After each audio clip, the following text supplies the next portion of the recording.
자, 전 차장, 그 어느 신문에 표현해 보니까 단군 이래 최대 취업난이다. 그래서 이제 젊은이들이 취업하기 어렵다 그러는데 그렇습니다. 중요한 그 국가의 핵심 인력 그 분야인데 여기 네, 이제 네. 연구 개발 인력이죠. 저기 R&D 인력이 그렇습니다. 이거 예. 부족하다는데 이 근본적인 원인이 좀 어떤 건지 한번 설명을 좀 해주시죠. 예, 일단 어느 정도 심각한지부터 이제 일단 전해드리면은, 예컨대 이제, 그 R&D 관련, 우리 전자회사들이 워낙 고속 성장을 하다 보니까 R&D 관련 인력 수요는 굉장히 많이 늘었습니다.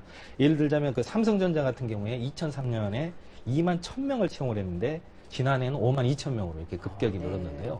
지금 채용이 워낙 어렵다 보니까 그 인사팀장들이 그 연구소장들이 직접 이렇게 그 채용을 하기 위해서 뭐 투어 프로그램도 만들고 설명회도 하고 그럴 뿐더러 이제 이 인사 담당 부서에는 그 대학교에 MT까지 쫓아다닌다고 합니다. 아니, 근데 그 학생들이 근데 취업을 왜 삼성 같은 저런 네. 대기업인데 예. 왜 취업난인지가 이해가 안 되거든요.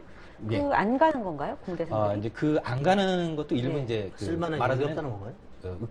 의과대학이라든지, 네. 네, 그 다음에 그다음에 법학대학원이라든지, 네. 이런 데는, 그러니까 자격증이 있는 일자리, 전문직으로 많이 그러니까 진출하는 데가. 공대생들은 있지만 공대생들이 다른 데로 간다. 의대라든지 아니 예. 나중에 의사가 되기 위해서 예. 대학원을 간다든지. 그게 이제 1차적인 문제인데, 네네. 2차적으로는 그 IT 분야의 그 대학 전공자 정원이 급속히 줄어왔습니다. 아. 그래서 이제 통계를 보자면 네. 2003년하고 2011년 통계를 비교해 보면요, 전체 그 대학 정원이 약 8.8%가량 줄였는데요. 네.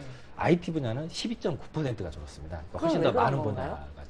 그게 이제 말하자면 일부 그 학생들의 그 의과대학 선호라든지 이런 현상을 반영한 거라고 할 수 있습니다. 예, 특히 이제 우리가 IMF 때 그 구조조정 경험이 있지 않습니까? 네. 이때 이제 특히 이제 R&D 같은 경우에 기업의 그 실적에 당장 영향을 주지 않다 보니까 그때 구조조정을 하면서 많이 해고를 많이 했습니다. R&D 인력들을. 네. 그러다 보니까 이제 학습 효과가 생겨가지고 이거 괜히 공대 갔다가 나중에 이게 실직당하는 거 아니냐 이런 것 때문에 안정성이 높은 의사라든지 뭐 변호사 이런 거를 선호하는 풍조가 생겨나면서 이게 이제 장기적인 추세로 굳어져 예, 버렸습니다. 제가 2000년대 초에 이제 네. 이공계 기피 현상 관련해서 취재를 할 때 이제 그 전문가들이 그런 말씀을 하시더라고요. 네. 뭐냐면 자, 지금 이제 뭐 이공계들 기피한다, 어려워서 공부 안 한다 얘기를 하는데 이게 지금 당장 문제가 아니다. 10년, 20년 뒤에 그 후유증이 나타났는데 네.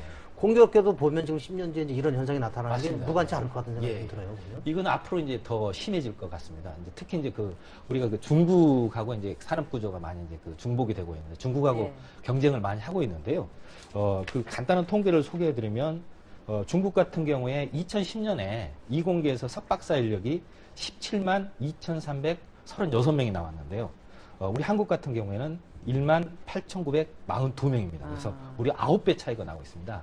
이런 게 지금 지난 10년 동안 쭉 누적이 되어 왔기 때문에 앞으로 그 과학, 그 다음에 IT 분야에서 중국 기업에 우리가 추월당할 우려들이 지금 심각하게 산업 현장에서는 제기가 되고 있습니다. 근데 사실 기업들도 어떻게 보면 약간 할 말은 없는 게 지금 네. 이렇게 지금 와서는 MT도 쫓아다니고 대기업도 유치하려고 하지만 네. 사실은 좀 길게 보고 네. 이 R&D 인력을 그렇게 해고를 막 안 했더라면 네. 학생들이 좀 더 안정성을 찾는 그 취업 때 그런 사람들이 이렇게 기피하지는 않았을 것 같은데 어떻게 보면 엔지니어들에 대한 뭐 대우라든가 이런 부분이 차이가 나니까 네. 그런 불만이 쌓여서 이렇게 된 거 아닌가 싶거든요. 그렇습니다. 그 일부 기업의 네. 업보라고 할 수 있습니다. 네. 근데 그 외환위기 때는 워낙 급하다 보니까 기업이 이게 지금 죽느냐 사느냐의 그 경계선에 있었기 때문에 그렇게 했지만은 어쨌든 말씀하신 대로 2000년대 초반이라든지 이런데 그 인재 확보를 위한 노력들을 조금 더 충실히 해왔더라면 하는 아쉬움은 있습니다. 그 임원들은 어떤가요? 또 갔을 때 네. 막상 들어가서 연구원을 하지만 나중에 어느 정도까지 올라갈 수 있느냐에 따라서 또 지원이 달라질 것 같거든요. 네, 네.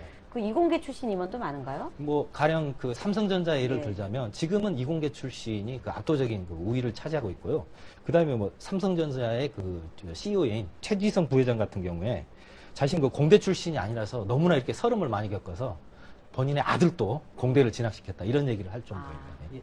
예, 하여튼 뭐 이공계 그 R&D 연구 개발 인력 굉장히 네. 중요한데 이게 좀 수급이 잘 안 되고 있다고 하니까 좀 아쉬운 생각이 좀 들고요.